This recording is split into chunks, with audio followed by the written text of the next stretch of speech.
Irmãos, vamos caminhar aí mais um pouquinho na nossa exposição de 1 Pedro. O Ronaldo já está colocando aí para a gente na tela. Nós estamos no versículo 2, tá? Que fala aí sobre a eleição. Nós estamos vendo 3 elementos da eleição divina.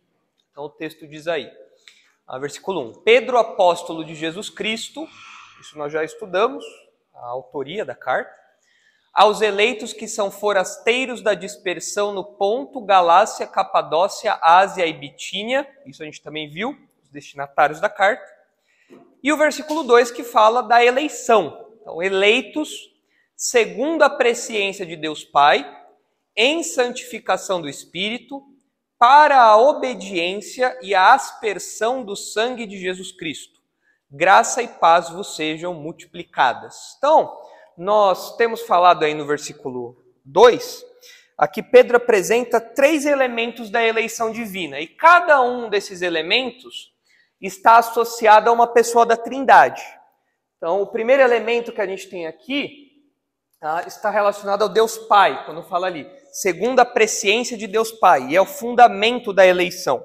Ou seja, a eleição se baseia em Deus, nos critérios dele, não em nenhum mérito nosso. Deus escolheu porque ele quis, a misericórdia dele.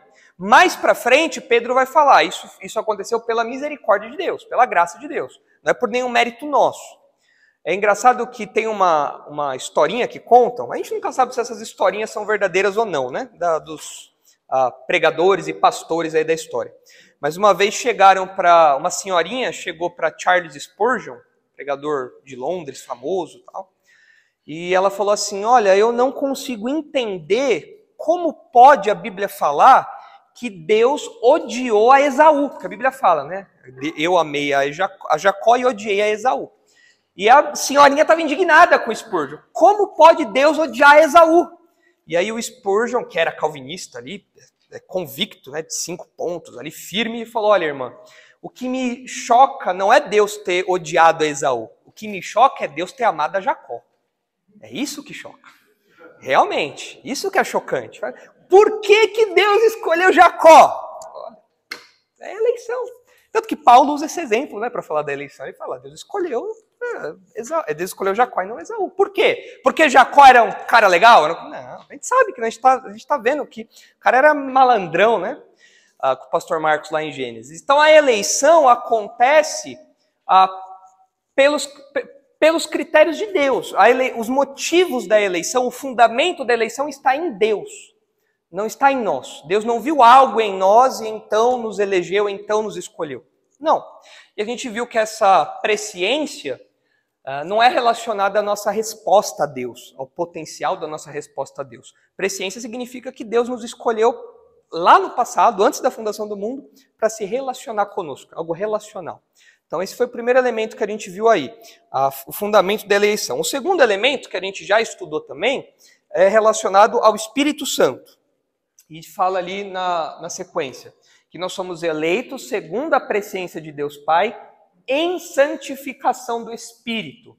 E a gente viu que isso é a efetivação da eleição, porque assim, Deus nos escolheu, legal, mas quem aplica os benefícios da salvação a nós? Nós até brincamos, é como você ter um carro lá, todo top, carro do ano, tudo de última geração, mas você não tem a chave. Aquilo vale de alguma coisa? Não. O documento não está no seu nome. Não vale nada, não adianta nada, você não vai aproveitar. Então, quem é que aplica os benefícios da salvação ao crente? O Espírito Santo. Então, quando fala aqui em santificação do Espírito, a gente viu que isso diz respeito a uma esfera de atuação do Espírito Santo, onde ele separa o crente, o Espírito Santo separa o crente do mundo, separa o crente para Deus e produz, é claro, uma vida ali de piedade no crente, já que o crente está sob a ação do Espírito Santo, a ação direta do Espírito Santo agora. Então, essa é a efetivação da eleição, a concretização da eleição. Então, o fundamento da eleição está relacionado a Deus Pai, a efetivação da eleição está relacionada ao Espírito Santo, e agora, para finalizar o versículo 2, a gente vê o propósito da eleição, que está relacionado a quem? Está relacionado a Cristo, né? Essa é a Trindade. Então, o fundamento está relacionado ao Pai. A efetivação está relacionada ao Espírito Santo. Sobrou quem? Cristo, né? O Filho. Então a gente vê aqui, para a obediência e aspersão do sangue de Jesus Cristo. Então, se vocês repararem, a estrutura do versículo 2, ela é baseada nas pessoas da Trindade, mas ela funciona, a gente entende o que Pedro quer dizer pelas preposiçõezinhas que são usadas. Então você tem aqui, segundo, que no grego é a preposiçãozinha katá, segundo, de acordo. Depois você tem aqui o em, que em grego também é o em, só que não é com M. Então você tem o em, que diz respeito aí a essa esfera de influência direta do Espírito Santo, a atuação do Espírito Santo.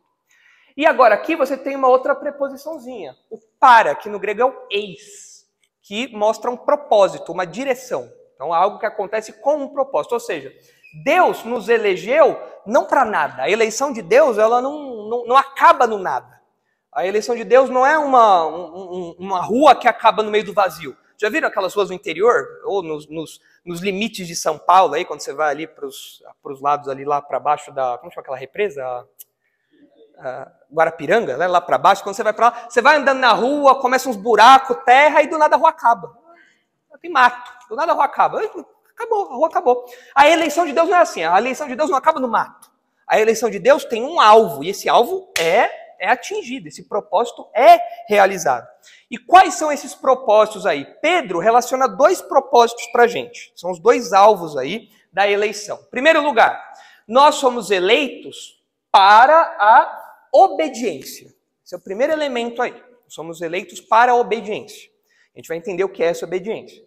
E o segundo é que nós somos eleitos para a aspersão do sangue de Jesus Cristo. Essa expressão causa um pouco de confusão na gente, né? A gente não entende muito bem o que Pedro quer dizer aqui no primeiro momento, né? Vocês também acham que é meio estranho? Não, o que é? Eu fui eleito para a aspersão do sangue de Jesus, quer dizer que eu vou aspergir o sangue de Jesus aí? O que quer dizer isso daí, né? É uma expressão que não é muito comum para a gente, mas para os judeus era. Era uma expressão conhecida dos judeus. Quando os leitores de Pedro, especialmente os judeus, viram isso, leram isso, na hora eles pegaram, entendi o que Pedro quis dizer. E os outros leitores também, né? Porque é algo um pouco distante da nossa realidade. Mas para os leitores ali não era. Então vamos ver esse propósito aí, começando pela questão da obediência. Então Deus nos elegeu para a obediência. E numa leitura inicial, a gente entende a obediência de modo mais amplo. Como assim? A gente foi eleito, nós somos escolhidos por Deus para que vivamos de modo submisso a Ele. Porque obediência, de modo geral, é isso, não é? É você viver em submissão a alguém. Então, um filho que é obediente ao pai, ele é submisso a quem? Aos pais. Então, você tem que ser um filho mais obediente. Ou seja, quando eu falo, você tem que acatar. Quando eu falo, você tem que obedecer. Então, nessa compreensão, Deus nos escolheu para que nós vivêssemos em submissão a Ele. Essa é a obediência a Deus. Deus nos escolheu para que nós vivêssemos uma vida completamente sujeita a Deus, submissa a Deus, em uma obediência diária a Ele. E isso é uma expressão, inclusive, da nossa eleição. Como eu sei que eu sou um eleito? Se eu obedeço a Deus.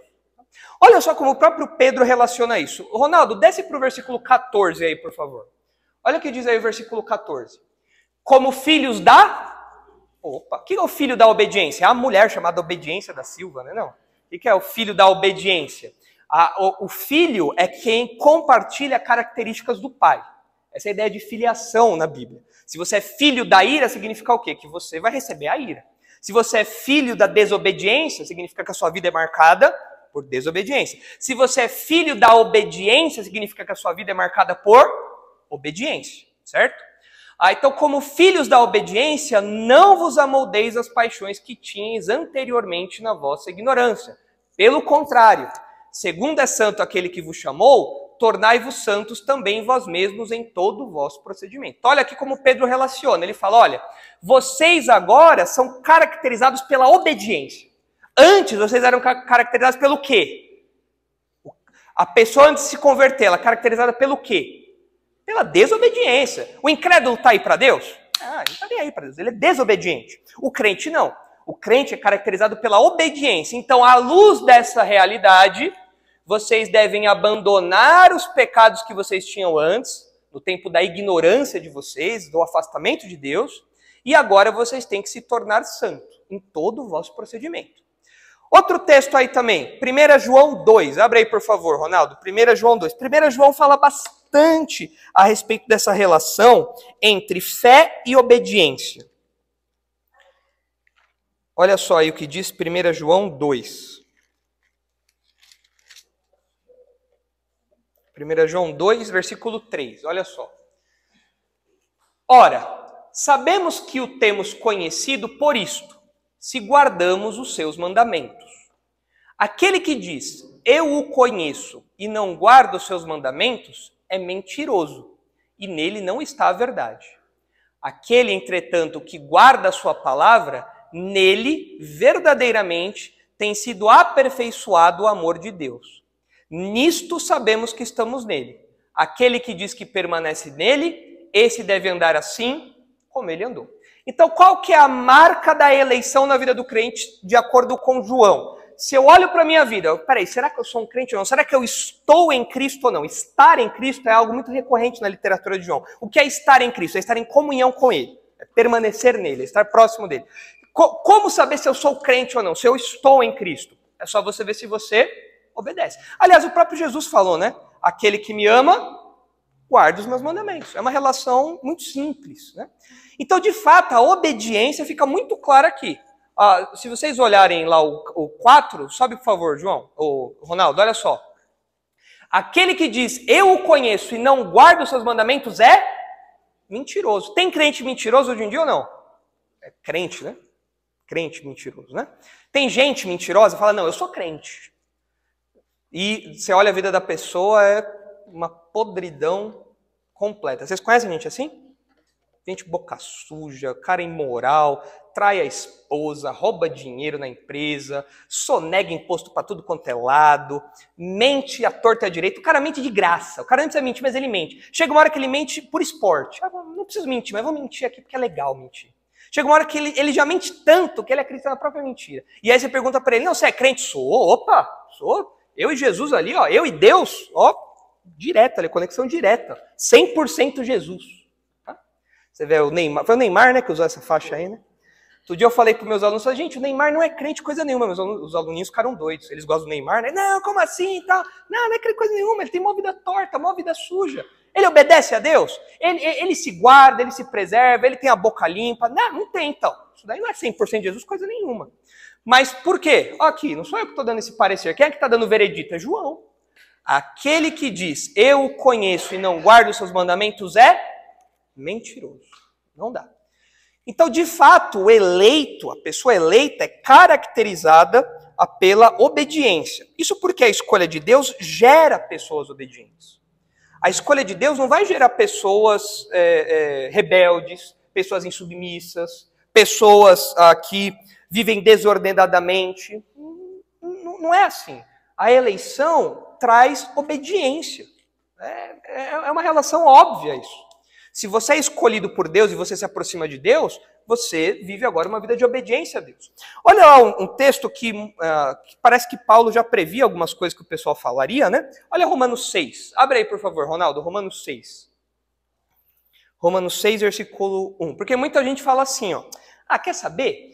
Já que eu sou eleito, então eu não vou obedecer coisa nenhuma. Eu já sou eleito mesmo, eu vou viver do jeito que eu quero. Isso faz algum sentido? Não. Por quê? Porque Deus escolheu para a obediência. Não faz sentido isso. A eleição envolve essa realidade. Olha como Paulo trata essa questão aqui. Ele diz, que diremos, pois? Permaneceremos no pecado para que seja a graça mais abundante? Ele diz, de modo nenhum. Como viveremos ainda no pecado, nós os que para ele morremos? Não faz sentido isso. Eu morri para o pecado, agora eu tenho uma vida de obediência. Se Deus demonstrou graça ao pecador, eu não vou pecar ainda mais para Deus mostrar mais graça. Não, essa é uma lógica pagã, essa é uma lógica absurda, é uma lógica incrédula essa. Eu fui liberto do pecado, eu fui separado dessas coisas agora. Olha ali, ou porventura ignorais que nós somos batizados em Cristo Jesus, fomos batizados na sua morte. Nós participamos disso agora, é a obediência o que nos marca, não mais essa vida libertina. Então, as pessoas que geralmente acusam, né, os crentes, falam assim, ó, se você é eleito, então cai na vida torta aí mesmo, porque no final das contas você vai para o céu de qualquer jeito. Não, você não entendeu. Eu fui eleito para obedecer. Isso está embutido na minha eleição. A eleição de Deus culmina numa vida de obediência. E todos os autores bíblicos tratam disso daí. E o que é mais triste é você ver, o quadro que eu pintei, né, agora há pouco, é você ver pessoas que se dizem crentes, mas têm uma vida torta. Isso é o que mais... Eu não sei os irmãos, mas eu fico doente com gente assim. Eles falam que Jesus conhece o coração. Fala, esse é o problema, Jesus conhece seu coração. Esse é o problema. Esse é o problema. E aquilo, Jesus conhece meu coração, mas eu não preciso conhecer o seu coração para ver o que tem lá dentro. É só ver o que você faz. É só ver o que sai da sua boca, o que sai dos seus dedos, no celular, no computador. É só ver saber o que você vê, o que você ouve. Só isso. Mas é muito, assim, triste demais, dá raiva às vezes, não é só triste, dá raiva você ver pessoas falando, não, eu sou crente, mas tenho uma vida torta, e todo mundo sabe que a pessoa tem vida torta. E a pessoa ainda vai lá e emporcalha o nome de Jesus falando, não, eu sou crente. Por quê? Por que isso nos causa tanta raiva? Porque ela está falando, Deus me elegeu, Deus me escolheu para eu continuar vivendo na lama. E não faz sentido isso, porque Deus nos escolheu para obediência. É uma marca do eleito de Deus, é obediência. O incrédulo aplaude, claro, né? É um incrédulo aplaudindo o outro. Né? É um incrédulo que se diz crente, sendo aplaudido por um incrédulo que admite que é incrédulo. É isso. Nada mais do que isso. Agora, isso é verdade. Tudo isso que a gente comentou aí é verdade. Mas, volta lá, por favor, Ronaldo. Parece que essa expressãozinha aqui, essa palavrinha que Pedro usa aqui, quando ele fala ali de obediência, que nós fomos escolhidos ou eleitos para a obediência, isso que a gente falou é verdade. Pedro mencionou isso aqui. Está embutido nesse pacote aí. É uma realidade bíblica isso. Mas parece que obediência aqui tem um sentido um pouco mais restrito. Obediência em que sentido? Como assim? Parece que essa obediência que Pedro está mencionando aqui não é apenas ou não é somente essa obediência ética às ordens de Deus. Uma vida alinhada com Deus, uma vida submissa a Deus. Parece que não tem só esse sentido mais amplo. Parece que obediência aqui para Pedro está relacionada à obediência ao chamado divino. É uma obediência a um comando de Deus, um comando específico de Deus. Deus falou algo e a pessoa obedeceu. Então o que aconteceu? Lá antes da fundação do mundo, Deus escolheu o indivíduo. Deus nos escolheu aqui, Deus me escolheu. E em determinado momento, Deus deu um comando. E eu, por ser eleito, obedeci. Olha só o que ele diz no versículo 22. Desce aí, por favor, Ronaldo. Acho que vai ficar um pouco mais claro para os irmãos. Está relacionado ao fato de Deus ter nos escolhidos para que nós crescemos no Evangelho. Obedecer significa crer no Evangelho. Essa é a obediência. Deus nos chamou e eu obedeci. Olha só o versículo 22. Tendo purificado a vossa alma, aqui algo que diz respeito aí à salvação, pela vossa obediência à verdade. Olha aqui essa relação de obediência com conversão, com salvação, com purificação. Então, tendo purificado a vossa alma, pela vossa obediência à verdade, tendo em vista o amor fraternal não fingido, amai-vos de coração, e ele continua sua argumentação. Mas o que chama a atenção aqui é esse detalhezinho aqui, ó, obediência à verdade, logo na sequência desse purificado da vossa alma. Ou seja, parece que para Pedro essa obediência tem esse sentido mais restrito também. É uma obediência a um comando específico de quem atende ao chamado de Deus. Olha só o que diz Atos 17. Abre aí, por favor, Ronaldo. Atos 17, 30. Isso acontece porque o Evangelho tem um chamado. O Evangelho tem um comando, uma ordem embutida. Quando o pregador prega o Evangelho, quando os pastores pregam o Evangelho verdadeiro, quando vocês pregam o Evangelho verdadeiro para os parentes, para os familiares, tem um comando embutido nisso, tem um imperativo, tem uma ordem. O Evangelho não é apenas uma filosofia que você pode, vou ver o que eu faço, tal. Não, tem uma ordem, que ou você obedece ou você desobedece. Olha só aí, Atos 17, 30. Ora, não levou Deus em conta os tempos da ignorância. Aqui é Paulo falando. Agora, porém, notifica aos homens que todos, em toda parte, se arrependam. Onde fica claro esse comando? Nessa palavrinha aqui, ó. Ele notifica. Tem alguma versão diferente aí? Para essa palavrinha? Atos 17, 30. Porque às vezes notifica dá uma ideia meio branda, né? Fala, Como? Ordena. Essa notificação não é apenas fique sabendo que. Não. É uma ordem. Se arrependam, agora. É uma ordem que Deus dá. Então, na pregação do evangelho, está embutida essa ordem. E é a ordem para fazer o quê? Notifica a todos os homens que todos, em toda parte, se arrependam. Alguém foge desse comando aqui? Olha para o texto aí. Alguém foge desse comando? Alguém está livre desse comando? Não. Porque ele diz que os homens, todos, em toda parte. E qual que é a ordem? Se arrependam. Há um comando embutido aí. Porquanto estabeleceu um dia que há de julgar o mundo com justiça, por meio de um varão que destinou e acreditou.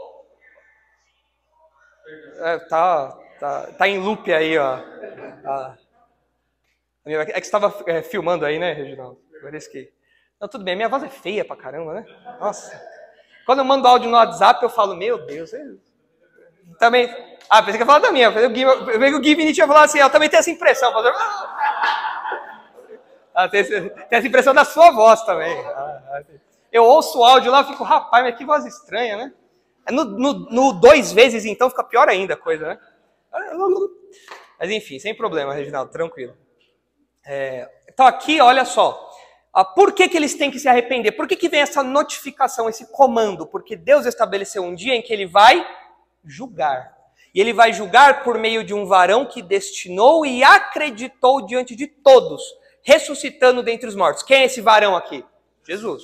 Então a ressurreição de Jesus aqui é a confirmação que Deus Pai deu para Cristo de que ele é o Messias e que ele é quem vai julgar a todos. E é por isso que os ouvintes de Paulo tinham que se arrepender. É um comando. Se arrependam. Agora. Todo mundo tem que se arrepender, é uma ordem. Então, quando a gente prega o evangelho, tem esse comando embutido. Quando a gente fala, olha, todos são pecadores, merecem a ira de Deus, não fosse a graça de Deus, o amor de Deus em enviar Jesus, não fosse Jesus morrer pelos nossos pecados, todos nós estaríamos destinados ao inferno, mas quem crê em Cristo tem a vida eterna, é livre da ira de Deus. Quando nós falamos isso, tem uma ordem embutida. Qual que é essa ordem? Arrependam-se. Arrependam-se, é a ordem embutida aí. Então, à luz disso, a gente entende melhor o que é essa obediência que parece que Pedro está pensando. Deus nos escolheu para nós obedecermos o quê? Esse comando. Porque o eleito se arrepende. O eleito obedece ao comando de Deus. Então, olha só. Se você é crente, você é alguém obediente. De acordo com o que a gente está vendo em Pedro. Se você é um incrédulo, você é um desobediente. Desobediente, exatamente. Como João disse. Você é um desobediente. E aí você tem que lembrar, um dia Deus vai julgar a todos. Por isso que essa ordem é a todos também, para que todos se arrependam, em toda parte. Então, essa obediência parece que tem esse sentido aí. Olha outros textos que parecem fazer uma relação interessante entre obediência e conversão. Olha só, Atos 5:30, por favor, Ronaldo.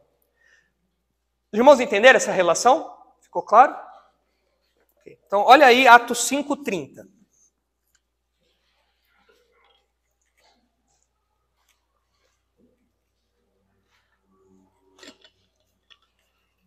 Então, quando a gente prega o evangelho, a gente está pregando para desobedientes, né? Pessoas que são desobedientes. A pessoa rejeita o evangelho, é desobediente. Olha só. É o 30 ao 32, olha só. O Deus de nossos pais ressuscitou a Jesus, a quem matastes, pendurando-o no madeiro. Deus, porém, com a sua destra, o exaltou a príncipe e salvador, a fim de conceder a Israel o arrependimento e a remissão de pecados. Ora, nós somos testemunhas destes fatos, e bem assim o Espírito Santo, que Deus outorgou aos que lhe obedecem. Então, o Espírito Santo é dado a quem? A quem obedece. E aqui obediência, então, parece ter qual sentido? Esse sentido de conversão, da pessoa que ouve o chamado de Deus e obedece. Então, a pessoa que ouve o chamado de Deus e obedece, ela recebe o quê? O Espírito Santo. É a conversão, né? Deus dá o Espírito Santo para aquele que se converte. Olha aí um outro texto, que é Romanos 5:1. Esse texto tem uma expressãozinha que ela é um pouco difícil de saber exatamente o que Paulo tem em mente aqui, mas tem uma relaçãozinha aí que dá para a gente fazer com uma certa segurança. Quer ver? Se vocês olharem aí em Romanos 1, perdão, Ronaldo, é Romanos 1:5. Falei errado, falei ao contrário, eu acho. É Romanos 1:5. Logo na abertura aí de Romanos. Olha só essa expressãozinha. Essa expressãozinha aparece no final de Romanos também. Então é uma expressãozinha aí que é importante para Paulo. Mas a gente tem um pouco de dificuldade de saber exatamente o que Paulo quer dizer com ela. Mas eu acho que tem a ver com o que a gente está falando. Olha só, versículo 5, ele diz: Jesus Cristo, nosso Senhor, por intermédio de quem viemos a receber graça e apostolado, por amor do seu nome, para a obediência por fé entre todos os gentios. Essa expressãozinha aqui, obediência por fé, ela é difícil de traduzir. Na verdade não é que ela é difícil de traduzir, ela é difícil da gente entender exatamente o que Paulo quer dizer, porque obediência por fé é uma tradução que dá uma ideia de instrumentalidade. Ou seja, a obediência é algo que é operado por meio da fé, certo? Então eu obedeço por meio de quê? Por meio da fé. A fé me habilita a obedecer. Ok. Mas essa expressãozinha, ela poderia ser traduzida também, ou ela, talvez mais literalmente, ela poderia ser traduzida como obediência da fé. E aí fica um pouco difícil da gente saber exatamente o que é isso. É o famoso caso genitivo, que no grego, os casos, você tem os casos lá, o genitivo, o dativo, são várias coisas que são diferentes do português. Mas tem alguns paralelos que a gente faz. Por exemplo, se eu digo, essa Bíblia é do Givne, eu estou falando o quê? É um genitivo de posse.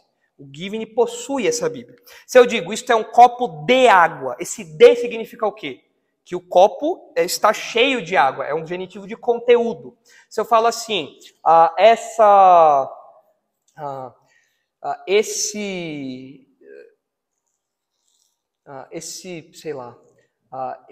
esse calor é do sol. Quer dizer o quê? Que o sol produz esse calor. Então, aí é um genitivo de origem, um genitivo de produção. Então, tem mais de 20 casos do genitivo. Então, é difícil saber exatamente o que esse de ou da está dizendo aqui. Então, obediência da fé. Eles optaram aqui na minha tradução, que é a tradução que a gente usa, por obediência por fé. Dá uma ideia de instrumentalidade. Mas poderia ser obediência da fé no seguinte sentido: olha, a fé produz obediência. Então Paulo pregava para que a fé frutificasse em obediência, para que os eleitos, os crentes, essa fé frutificasse em obediência. Pode ser. Aí seria um genitivo de origem, né? A obediência que provém da fé. Pode ser um instrumento, como a gente viu aqui, a obediência que é vivida por meio da fé. Tem várias opções aí. Pode ser até mesmo um genitivo que funciona como uma explicação. Pode ser assim, ó, a obediência, isto é, a fé. Ou seja, obediência e fé como sinônimos. É o mesmo conceito, só que Paulo usa duas palavras. Então é difícil a gente saber exatamente o que Paulo quer dizer aqui. Mas passado esse parênteses, o que é importante para nós aqui? É ver que Paulo, de algum modo, relaciona obediência com fé, de algum modo. Olha aí, por exemplo, para jogar um pouquinho de luz para a gente, Romanos 6,16. Olha aí Romanos 6,16. Romanos 6,16, olha só. Onde a gente vê obediência como sinônimo de conversão, que é o que a gente está falando lá em Pedro, né? Olha só, Romanos 6,16. Não sabeis que daquele a quem vos ofereceis como servos para a obediência, desse mesmo a quem obedeceis sois servos, seja do pecado para a morte ou da obediência para a justiça? Então ele está falando assim, ó, a quem você se oferece, a quem você obedece, é quem você serve. Então, se você serve o pecado, você vai colher a morte. Se você serve a obediência, você vai colher a justiça. Ok. Mas graças a Deus, porque outrora escravos do pecado, contudo viestes a obedecer de coração à forma de doutrina que fostes entregues. Aquele texto lá de obediência da fé pode ser também de de uma submissão à fé, ao evangelho. Vocês obedecem ao evangelho, ou seja, vocês creram no evangelho. Pode ser aquilo também. Então, concordaria com o que Paulo está falando aqui. Ó. Vocês eram escravos do pecado, mas agora vocês obedeceram de coração ao evangelho, a forma de doutrina que foi pregada para vocês. Olha o 18. E uma vez libertados do pecado, fostes feitos servos da justiça. Então você vê essa obediência relacionada à conversão. Quando você obedece, então você é liberto do pecado, você não serve mais ao pecado, mas você serve à justiça. Então essa é a ideia de obediência aí. Faz sentido para vocês? Então qual dos dois sentidos Pedro parece ter em mente? Obediência no sentido ético ou obediência no sentido de conversão, de você obedecer ao chamado? Quem prefere o primeiro? Levanta a mão aí. Todo mundo prefere o segundo? O segundo, né? Eu acho que pode ser os dois. Não precisa necessariamente ser um ou outro. O segundo faz mais sentido pelo contexto, né? Deus nos elegeu para quê? Deus nos elegeu não para que o negócio acabasse em nada. Ele nos elegeu para que a gente obedecesse ao chamado dele. E para que a nossa conversão se concretizasse. Então faz sentido. Agora, isso exclui a primeira opção de que Deus nos escolheu para que a gente vivesse uma vida de obediência a Ele? Não, né? É complementar, né? Então parece que... Eu acho que quando você obedece o comando, você é levado a ser... Exato. Uma coisa é sequência da outra, tá ligada à outra. Então talvez Pedro tenha usado uma palavra genérica, uma palavra isolada, porque só tá ali, obediência. Ele não fala que tipo de obediência é isso. Mas talvez ele tenha usado essa palavra pensando nesse plano maior. Você obedece ao chamado e, em consequência, você obedece tudo mais. Pode ser. Aí seria obediência no sentido mais amplo ainda, abarcando os dois. Pode ser também. Pode ser. Então, acho que a gente pode trabalhar nisso aí. Agora, vejam como essa preposiçãozinha que a gente falou aqui, esse para, ou eis, no grego, faz a diferença. Olha só. Se eu digo assim, ó, vocês foram eleitos segundo a presciência de Deus Pai, em santificação do Espírito, pela obediência, ou por causa da obediência. Isso muda o sentido do texto? Se eu coloco aqui um por, que aqui vai ficar por a obediência, e no português vai virar pela obediência, né? Mas se eu coloco aqui um por causa, então vocês foram eleitos por causa da obediência. Isso muda? Totalmente, né? Então, totalmente. Exato. Quem ia ganhar o mérito? O homem, né? Então eu fui eleito por causa de quem? Por causa da minha obediência. Né? Deus olhou para mim e falou, aquele cara é muito obediente, eu vou escolher ele, né? Vou trazer ele pro meu time, grande escolha, grande contratação, né? Grande dia. Mandar lá. Deus postaria no Twitter, né? Grande dia. Igual o Bolsonaro faz, né? Quando tem alguma coisa. Contratei ali o André. Beleza, salvei o André. Pela obediência dele. Opa, muda tudo. Agora, se eu coloco lá, nós somos eleitos para a obediência, o mérito repousa em mim? Não. Pelo contrário, o mérito sai totalmente de mim. Eu sou obediente por alguma coisa minha? Não, eu sou obediente porque eu fui eleito. Muda tudo, né? Então, essa preposiçãozinha aí, gente, é uma palavrinha. Ela faz toda a diferença. É uma palavrinha de 3 letras no grego. Faz toda a diferença. Nós somos eleitos para a obediência. Nós não somos eleitos por obediência. Então, a obediência é o resultado e não a causa, né?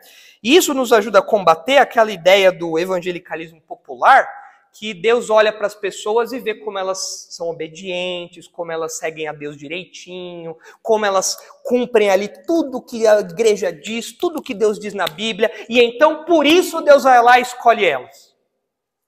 Pedro ia olhar para eles e falar, você não sabe ler?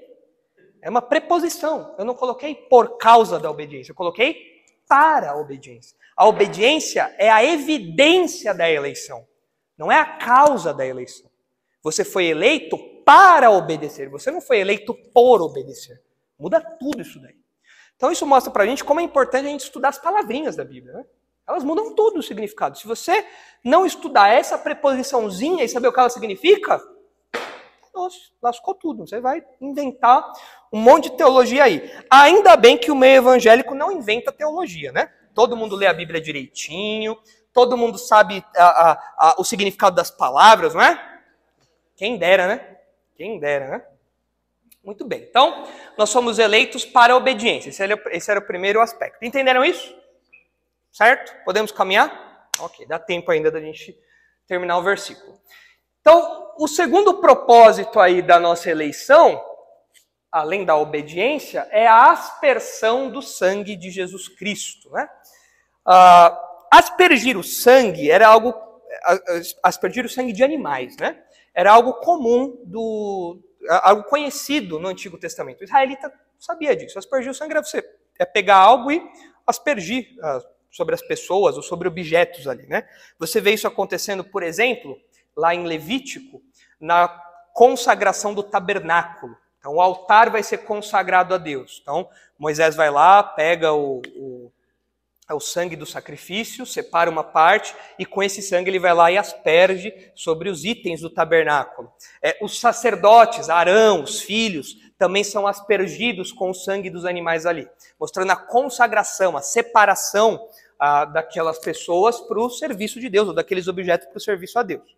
Mas parece que Pedro, quando ele fala aqui sobre a aspersão do sangue de Jesus, pode ser que ele tenha em mente, já que ele acabou de falar de obediência e tal, pode ser que ele tenha em mente um episódio específico do Antigo Testamento, que está lá em Êxodo 24, que é quando o povo foi aspergido. Olha só o que diz Êxodo 24, versículo 5. Olha ali. Êxodo 24, 5.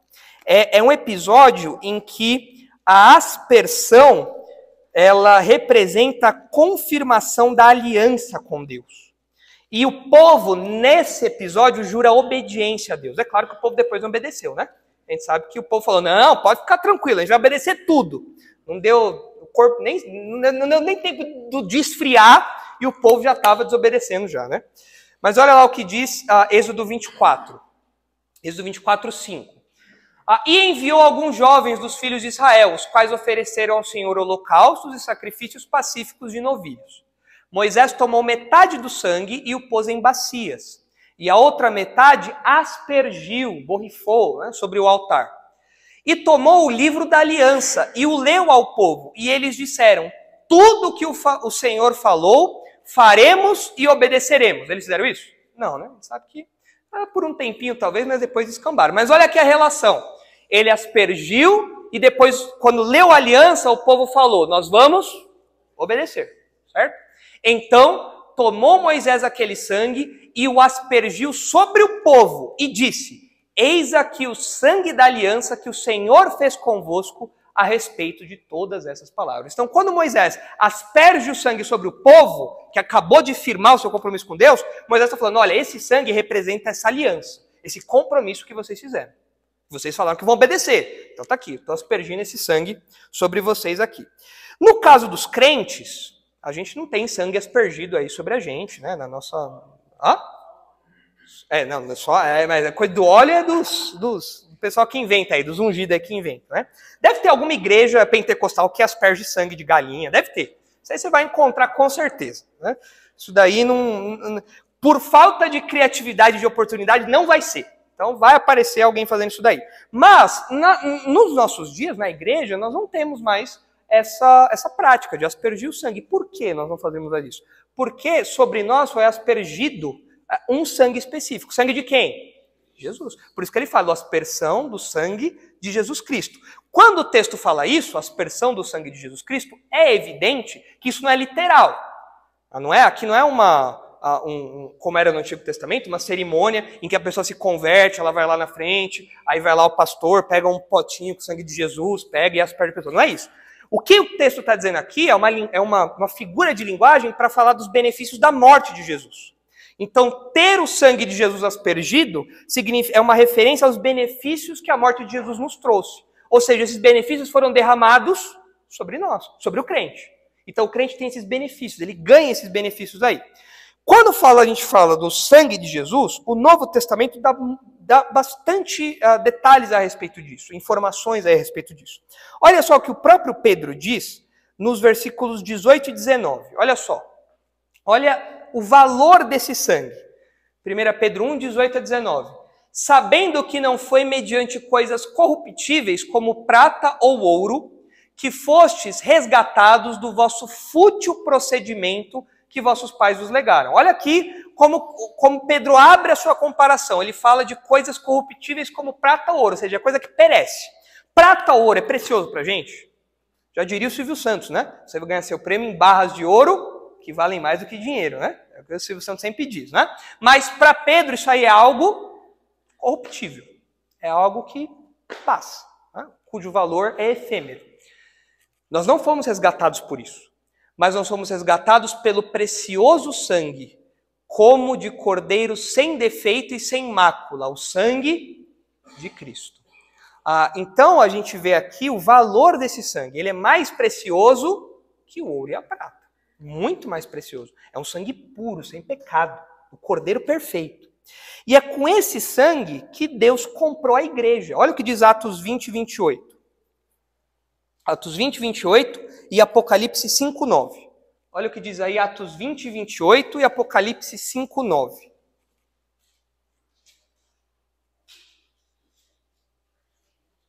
Atos 20, 28, olha só.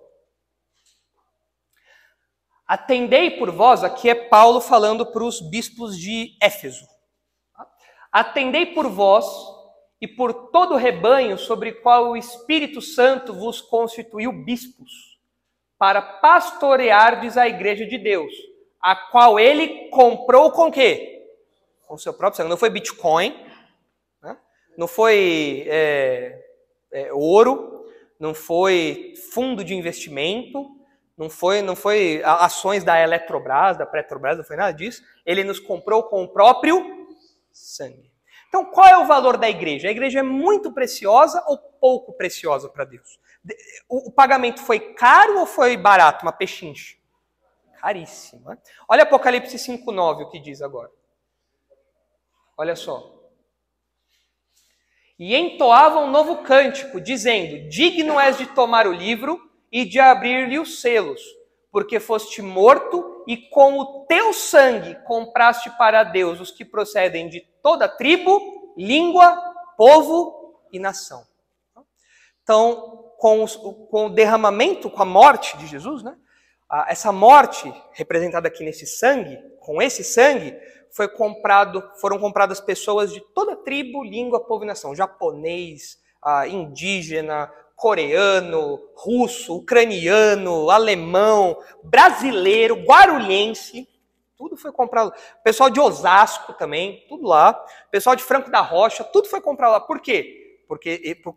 Como? Com esse sangue precioso. Agora, cuidado. Se alguém pode falar assim, os coaches vão falar assim: viu como você é precioso? Viu como você é mais raro que o ouro de Ofir? O próprio sangue de Deus teve que ser derramado por você, porque você tem muito valor aos olhos de Deus. Por que nós precisamos de um pagamento tão alto?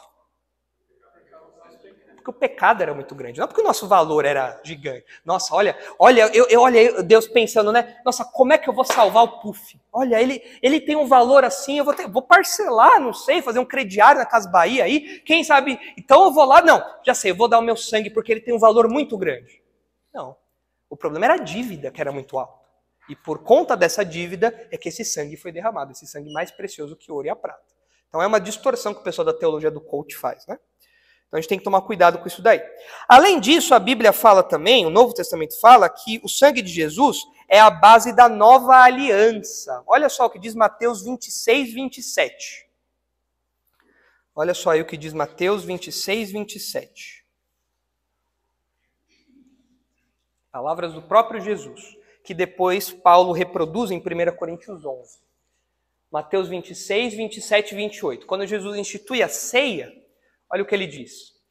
A seguir tomou um cálice, e tendo dado graças, o deu aos discípulos, dizendo: bebei dele todos, porque isto é o meu sangue, o sangue da nova aliança, derramado em favor de muitos para a remissão de pecados. Depois, Paulo reproduz isso lá em 1 Coríntios 11, que é o texto que a gente lê toda vez que nós ceiamos aqui na igreja. Né? Agora, note aqui que Jesus fala que aquele cálice era o seu sangue, é claro, uma figura de linguagem, né? Não é que o sangue de Jesus estava ali mesmo. Se você conversar com um católico, com um luterano, eles vão acreditar que o sangue estava ali mesmo. Mas não é. Aqui é uma figura de linguagem, é um símbolo que Jesus está apresentando. Então, porque isto é o meu sangue, o sangue da nova aliança, que é derramado em favor de muitos para remissão de pecados, para perdão de pecados. Ou seja, a nova aliança, os benefícios da nova aliança, as promessas que foram feitas lá no Antigo Testamento sobre a nova aliança, elas são fundamentadas em quê? No sangue de Jesus. O sangue de Jesus é que valida isso. Quando que isso passou a valer? Quando o sangue de Jesus foi derramado. Então a nova aliança foi instituída sobre esse sangue aí, de giving.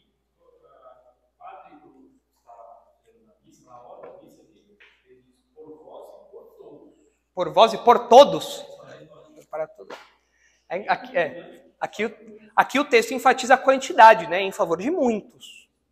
Mas não diz todos. Né? É uma quantidade grande. Mas não diz todos, realmente. Então aqui a gente vê um elementozinho, essa palavrinha aí nos lembra da expiação limitada. Ou seja, a obra de Jesus, ela é focada. Ela é limitada, ela não é universal. Ela é limitada nos seus benefícios salvíficos. Ela é limitada nisso daí. Então esse perdão de pecados acontece com base aqui nas promessas da nova aliança. Né? Deus tinha prometido, eu vou escrever a minha lei no coração de vocês, vou purificar vocês dos seus pecados. E é o sangue de Jesus que proporciona isso, que ratifica isso. Fala, não, agora a nova aliança está valendo. Então, é um privilégio muito grande para nós participarmos da nova aliança, porque a nova aliança, inicialmente, ela foi feita para quem? Ela foi proposta para quem? Aos judeus. Jesus está falando para quem aqui? Judeus. Os discípulos eram judeus. Não tinha nenhum brasileiro lá. Não tinha nenhum infiltrado ali na ceia, né? Era só judeu lá. Mas olha o que diz Efésios 2. Olha o privilégio que a gente tem, também mencionando o sangue de Jesus. Efésios 2:11. Olha só.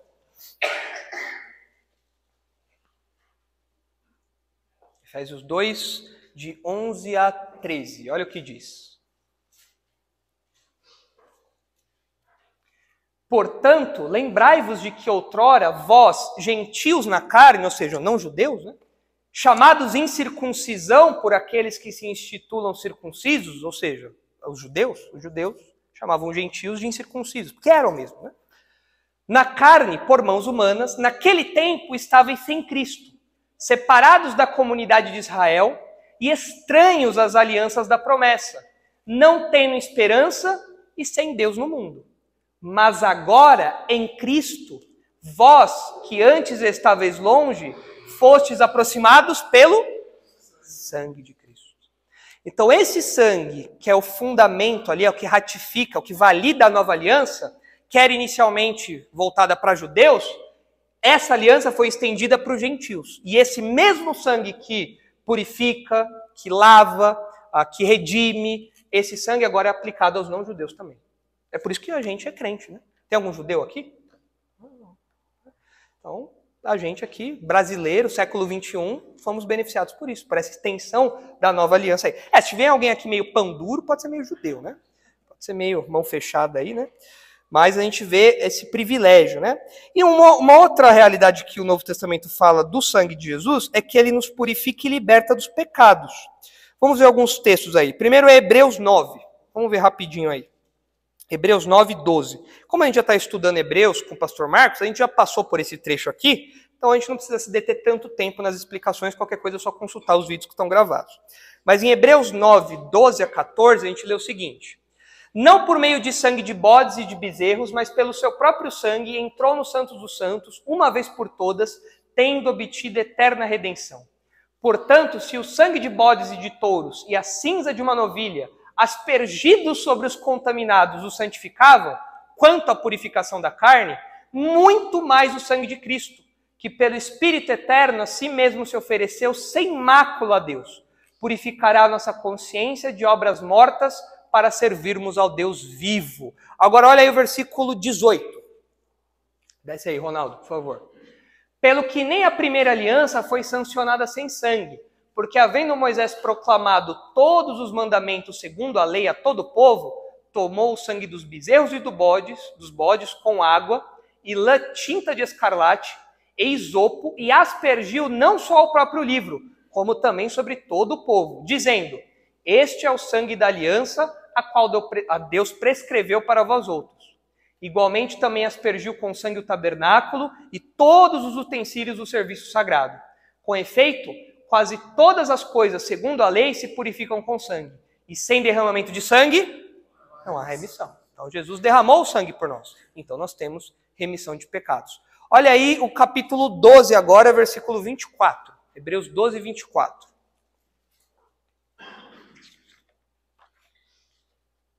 Hebreus 12, 24.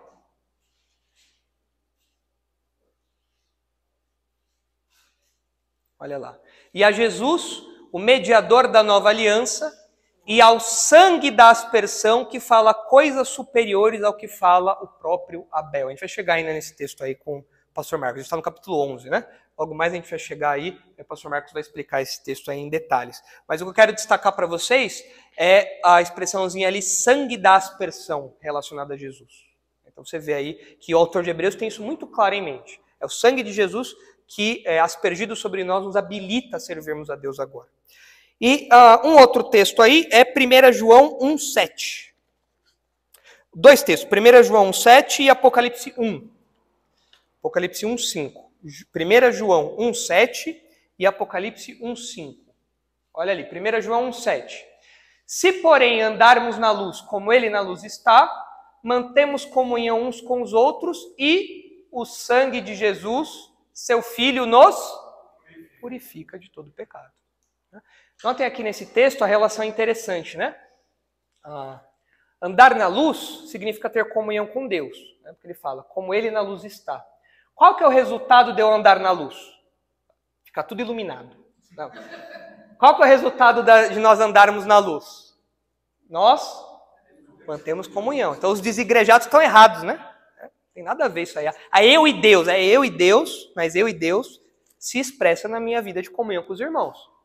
E quando eu tenho comunhão com Deus, o sangue de Jesus, seu Filho, nos purifica de todo pecado. Então, nós somos limpos aí da nossa culpa, dos nossos pecados. E Apocalipse 1. Apocalipse 1, 5. Vai, diga.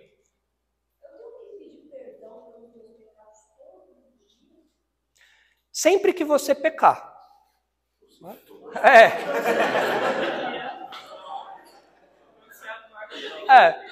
Sim, não precisa ser todo dia. Se você passar o dia dormindo e não for por preguiça, aí você não precisa pedir perdão. Não, aqui assim, nós desenvolvemos o hábito de orar todo dia, né, e pedir perdão pelos nossos pecados rotineiramente. Há uma regularidade com que nós pedimos perdão pelos nossos pecados, porque nós pecamos sempre. O João fala, né? Eu escrevo essas coisas para que não pequeis. Todavia, se alguém pecar, temos advogado junto ao Pai, Jesus Cristo, justo.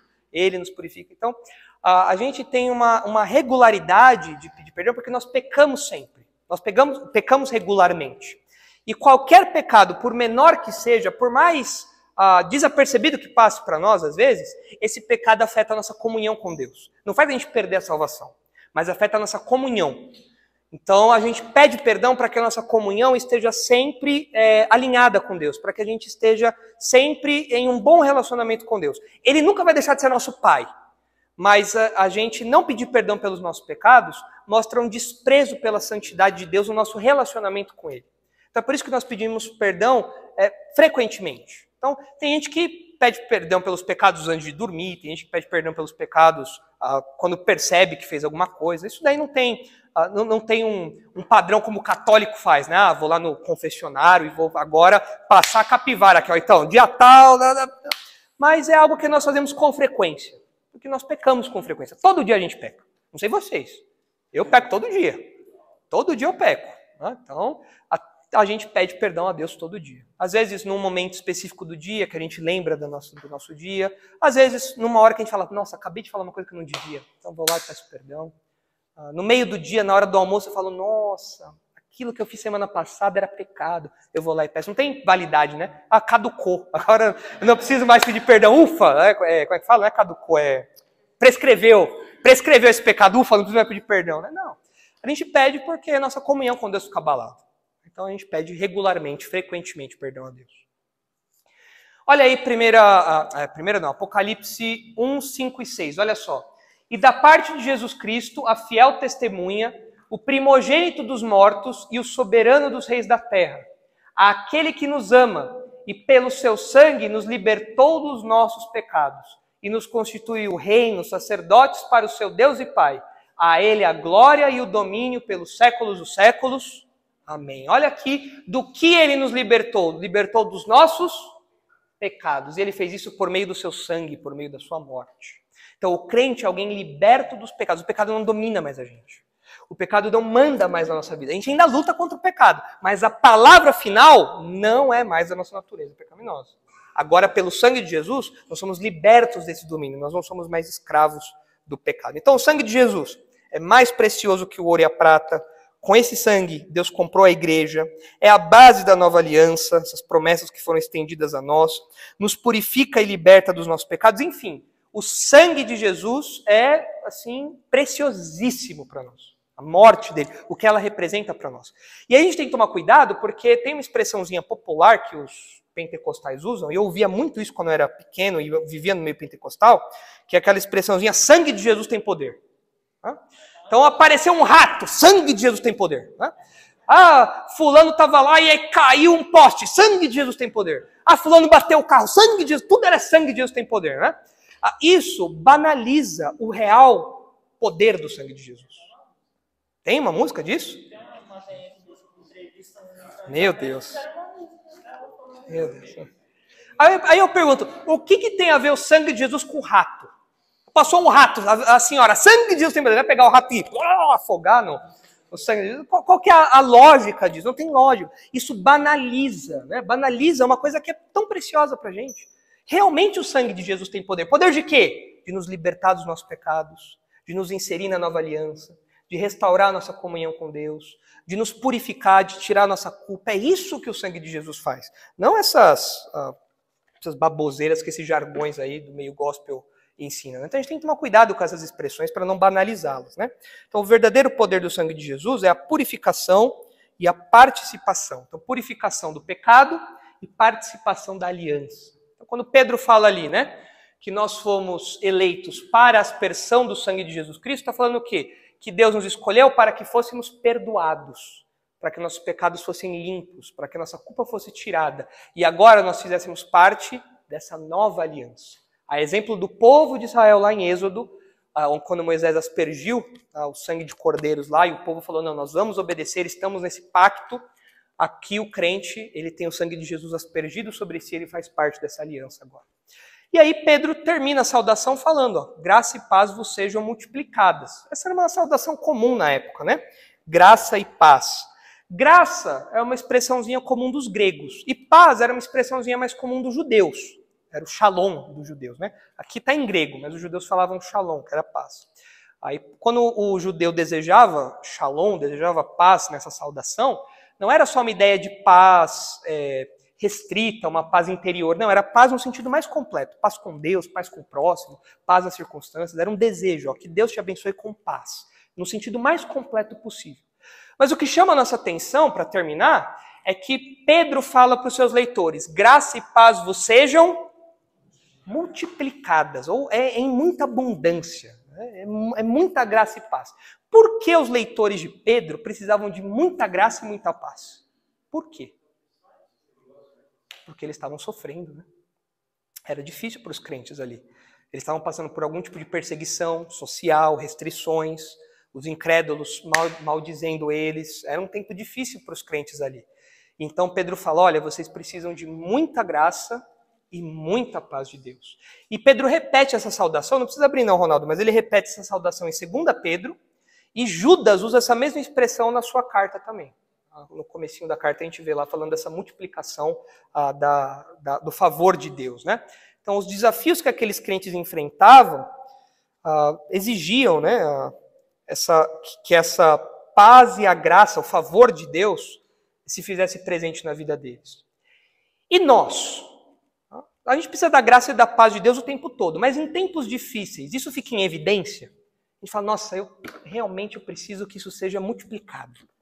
Não é pouca coisa não, é muita. Preciso de muita graça e muita paz de Deus.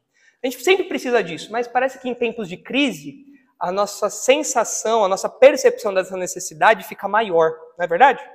Fala, nossa, só a graça de Deus agora. Então a gente olha ao nosso redor e a gente vê o mundo desmoronando. Eu não sei vocês, eu olho para o mundo hoje e eu vejo o mundo desmoronando. Brasil, não só Brasil, o mundo todo parece que está desmoronando. É uma coisa sem precedentes na nossa geração. A gente não sabe o que esperar dos próximos anos aí. E a gente fala, meu Deus, a gente sempre precisou da graça e da paz, mas a nossa percepção disso agora é maior. Então a gente se une com Pedro, né?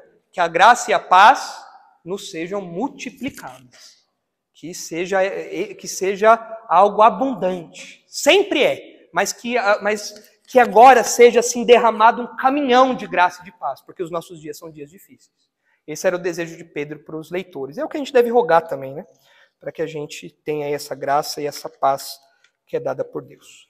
E assim terminamos essa saudação. Demoramos, né, para terminar a saudação, mas concluímos aí. Porque tem muita coisa, né? Curtinhas, fala, isso aqui foi escrito por um pescador, acredita? Chucro, é. Mas o Espírito Santo guiando ali, Pedro fez essa obra de arte aqui, nessa maravilha. Então vamos orar aí, pedindo para que essas verdades permaneçam em nossa mente. Senhor, nós agradecemos pela eleição, pela escolha que o Senhor fez antes da fundação do mundo. A escolha é essa que nos beneficia, que nós não temos nenhum mérito. Louvamos ao Senhor por isso, agradecemos ao Senhor por isso. Agradecemos ao Senhor porque os benefícios da morte de Jesus foram aplicados a nós, a nossa vida, por meio da ação do Espírito Santo, que agora habita em nós. E nós podemos agora viver uma vida de obediência ao Senhor, porque um dia obedecemos ao seu chamado, o chamado do Evangelho. Se há alguém aqui que ainda não obedeceu a esse chamado, que o Senhor atue de modo soberano no coração dessa pessoa, se da tua vontade, para que essa pessoa seja lavada pelo sangue de Jesus, para que o sangue de Jesus seja aspergido sobre ela. E nós agradecemos ao Senhor porque um dia esse sangue nos purificou, nos lavou e nos inseriu na nova aliança. As maravilhosas promessas a que o Senhor fez no passado, tem cumprido e ainda cumprirá. Pedimos que o Senhor nos leve em segurança para casa agora e nos dê um resto de semana tranquilos. Que o Senhor derrame sobre nós graça e paz em abundância. Que o Senhor multiplique isso sobre cada um aqui. E é em nome de Jesus que nós oramos. Amém.